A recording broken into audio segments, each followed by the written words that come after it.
अभी मैं आपको परिचय तो दे ही दूं अपना। सौरभ गौड़, राधा वल्लभ मंदिर के बिल्कुल बाजू वाला आपका स्थान है। जी जी और जी मेरा ऐसा बहुत दिन से मन था कि जी ऐसा व्यक्तिगत तो मेरी कहीं कोई बात नहीं है, मगर सामाजिक दृष्टि से मैं चाहता था कि जी आपके दर्शन करूंगा और कुछ आपसे मार्गदर्शन मुझको ऐसा चाहिए जिससे कि वास्तव में समाज का मैं जिस दृष्टि से चाहता हूँ वो कल्याण हो। क्योंकि मेरी चिंता का विषय इस समय महाराज जी जी सबसे ज्यादा ये है कि हमारा जो सनातन धर्म है, जी हम लोग धर्म रक्षा संघ से जुड़े हुए हैं जी और अपने सनातन धर्म और संस्कृति की रक्षा और संवर्धन के लिए काम कर रहे हैं। जी तो सनातन धर्म में एक बड़ी समस्या ये आ रही है कि हमें दूसरों से इतना खतरा नहीं है, हम लोग आपस में ही इतने अलग अलग। मैं कि आपसे बस इसी विषय में मार्गदर्शन चाहता हूँ कि आज हम राधा वल्लभी हैं, कोई हमारा निम्बार की है, कि कोई वल्लभ कुली है, कि कोई गौड़ी है, इस ये सब बातें। देखो, जब हमको सम्यक ज्ञान नहीं होता तभी हम एक दूसरे की अवहेलना करते हैं, निंदा करते हैं। सम्यक ज्ञान न होने के कारण आप भगवत स्वरूप हैं, हमारे ब्रजवासी जन, आप हमारी भावना को समझना। जैसे हमारा एक बहुत बड़ा घर है, उसमें 20 कमरे हैं, हमारे 20 बच्चे हैं, और वो अलग अलग कमरों में अपना अधिकार मान करके एक दूसरे कमरे में रहने वाले की निंदा करें, तो वही दशा हमारी है।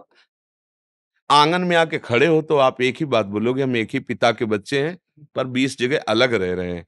पूर्ण ज्ञान ना होने के कारण, अपने प्रभु को ना पहचाने के कारण, ये हम जो अलग अलग सीमाएं रखे हुए हैं और उन सीमाओं से एक दूसरे की निंदा कर रहे हैं, उसका कारण है अल्पज्ञता। हमारे हरिवंश महाप्रभु जी ने सुधा निधि में एक इस श्लोक में कहा, ये क्रूरा अपि पापिनो नच सताम संभास्य दृश्यास्य सर्वान वस्तुतया निरीक्ष परम स्वाराध्य बुद्धिर्मम।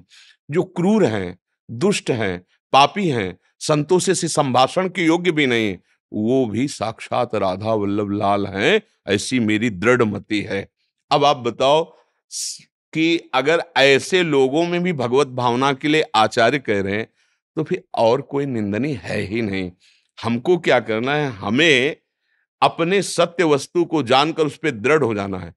अखिल ब्रह्मांडों में एकमात्र मेरे प्रभु का ही छत्र है, एकमात्र मेरे प्रभु ही अंश रूप में सब जगह प्रकाशित है, एकमात्र मेरे ही प्रभु की शक्ति से सब शक्तिवान है।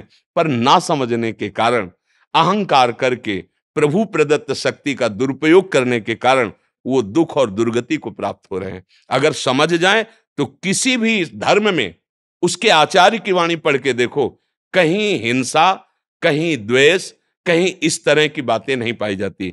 बीच में हम उन बातों को न समझ के दूसरा अर्थ करके लड़ाई झगड़ा, मारकाट, एक दूसरे की अवहेलना, निंदा, ये हम करने लगते हैं। हमें चाहिए कि हमें पहले अपने ज्ञान को शुद्ध करना होगा। और एक मृदु प्रार्थना, जब हम धर्म की बात करके और अपना यश और अपनी वासनाओं की पूर्ति चाहते हैं, तो धोखा ही मिलेगा और परास्ती ही, पराजय ही लगेगी। फिर आपको हो सकता है अपने धर्म की आस्तिकता में भी आपको कमजोरी नजर आने लगे। जब हम धर्म के लिए धर्म भाव को धारण करके प्राण न्यौछावर करेंगे, तो किसी की ताकत ही नहीं कोई परास्त कर सके। जब हम धर्म की आड़ में अपना नाम, अपना यश, अपनी वासनाओं की पूर्ति, फिर पराजय और धोखा, ये दो शब्द हाथ लगेंगे। मतलब सार्वभौम बोल रहे हैं, किसी व्यक्तित्व की बात नहीं करे, किसी व्यक्ति की बात नहीं करे। नहीं तो धर्म का पालन करने वाला, धर्मो रक्षति रक्षिता, स्वयं धर्म उसकी रक्षा करता है और वो आगे बढ़ता है। जैसे जैसे आप सत्य और धर्म पर चलेंगे, वैसे वैसे आपकी वाणी में प्रकाश, आपके चेहरे में प्रकाश, आपके नेत्रों में बल, आपकी वायु परमाणु में बल। जहां बैठ जाओगे ना, वहां आपकी ही बात रहेगी, दूसरे की नहीं रहेगी, क्योंकि आप सत्य और धर्म के लिए धर्म। धर्म के लिए बस हमारा बात है कि हम बात धर्म की करते हैं, लेकिन पूर्ति वासनाओं की चाहते हैं। धर्म सुनाए, सेवक जी महाराज, धर्म सुनाए धर्म ही जांचत, चाहो कृपा जी धर्म इनकी। जो धर्म का वर्णन करके धर्म में ही स्थित होना चाहते हैं, उनकी मैं कृपा चाहता हूं। धर्म की आड़ में अपना नाम, अपनी वासना, अपना महत्व, धोखा हो जाएगा, हार हो जाएगी। धर्म के लिए धर्ममय जीवन, जय होगी।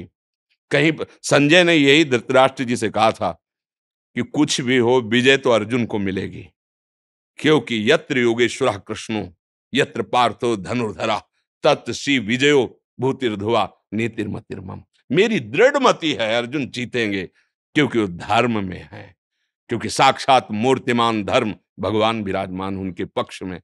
तो अगर हम श्री भगवान को अपने हृदय में रखते हुए और श्री भगवान की सेवा भावना रखते हुए, तो फिर हमें कोई परास्त नहीं कर सकता।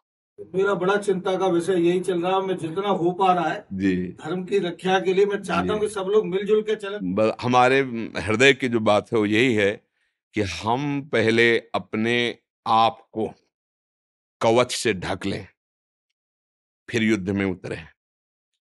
वासना रूपी कोई छेद न रह जाए, कोई दुर्वासना रूपी छेद न रह जाए जिससे हम हार जाएं। प्रहार के लिए कोई अंग न बाकी रहे जिसको हमें कोई परास्त कर दे। धर्मो रक्षति रक्षिता, धर्म में चलने वाले की स्वयं धर्म कवच की तरह रक्षा करता है। डरना ये धर्मात्मा का लक्षण नहीं है। धर्म में ना चूक हो जाए ऐसा डरना ठीक, फिर किसी से भय नहीं रहता। एक अलबेली मस्ती रहती है, एक अलबेली कृपा कवच रहता है। देखो धर्म से अम्बरीश जी चल रहे ना, तो दुर्वासा जी अपने तप से उनको हिलाना चाहे तो सुदर्शन चक्र प्रकट हो गया। ये अम्बरीश जी को भी पता नहीं था कि सुदर्शन हमारी सुरक्षा में लगा है। ऐसे ही धर्मात्मा पुरुष भगवान के भक्त की रक्षा में भगवान की अनंत शक्तियां रहती हैं, भले उसको पता ना हो, उसको कोई पराजित नहीं कर सकता। अगर पराजय हो रही है तो कहीं ना कहीं कोई वासना का छिद्र है हमारे अंदर, जिससे हमारी बात रंग नहीं ला रहे। नहीं, रंग कैसे? सत्य वस्तु प्रकाशित होने में भले देर लगे, लेकिन जब प्रकाशित होगी तो वही वही रहेगी, दूसरा कोई नहीं रहेगा उसके सामने। तो प्रणाम है जो आप लोगों के मंगल के लिए, धर्म की रक्षा के लिए, धर्म भावना के लिए आप आगे बढ़ रहे हैं। और हम यही चाहते थे कि संदेश आपका थोड़ा सा ऐसा हमें भी प्राप्त हो, क्योंकि आज आपसे बहुत लोग प्रेरणा ग्रहण करते हैं और सभी लोग, आप पहले ऐसे संत हैं जिनका ब्रजवासी और सभी संप्रदाय के लोग हमारे अलग अलग सब लोगों में बड़ा सम्मान है। तो उस दृष्टि से मैंने कहा आपके श्रीमुख से जो भी वचन आएंगे तो लोग उस पर चिंतन करेंगे। जी जी जी धन्यवाद, बड़ी कृपा करी आप दर्शन। अरे वो विनीत नारायण जी एक बार आए थे, आपने हंसी मजाक में विनोद में कुछ बातें कही थी, वो बड़ी वीडियो वायरल हुई कि महाराज जी के पास जाओगे। मैंने ऐसा मतलब बोला, मैं आपको जानता हूँ नाम में उन्होंने बताया था कि आपका नाम लिया था और कहा था उन्होंने कहा कुल बाबा के पास होश में जाला, अगर 15 दिन गए तो चप्पल उतर जाएगी और ज्यादा गए तो कपड़े उतर जाएंगे। हाँ बताए धन्यवाद। श्री हरि बस श्री हरि।